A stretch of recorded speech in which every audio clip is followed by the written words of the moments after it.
Hi, this is Mary from Teacher's Pet Dog Training. We have spent a lot of time talking about how to engage your dog during training. The beauty of this training system is that the time you spend during training transfers to daily living.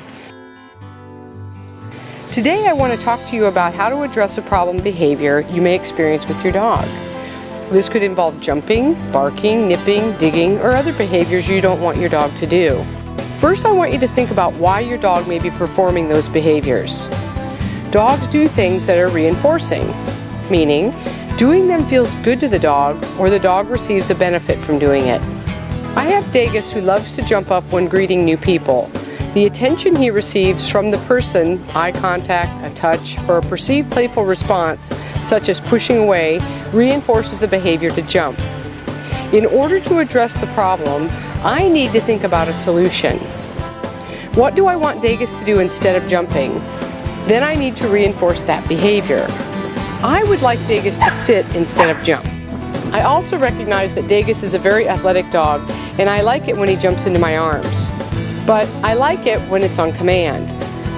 So this is what I'm doing to address his problem behavior.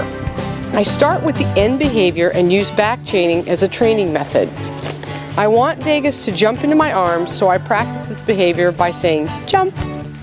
I prepare to place Dagus in a sit by saying, are you ready?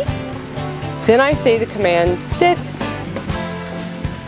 We need to reinforce the sit in many different situations and settings. We continue to reinforce his sit until he becomes very proficient in performing the sit in many different settings, positions, and with different levels of distractions. Then we begin to work with his sit-stay and introduce the jump command.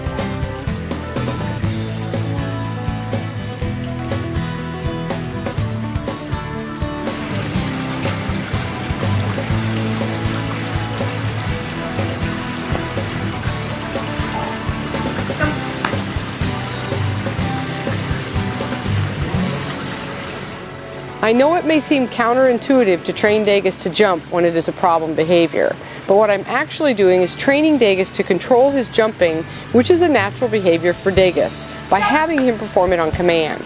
The same could be true with barking. We simply teach them to bark on cue. So when we get them to bark, we mark it and we reward it. Over multiple pairings, then the dog starts to understand when he makes a sound, he gets a reward. We only mark it though when we ask him for that sound. And that's how you get them to bark on cue and not bark when they're not supposed to.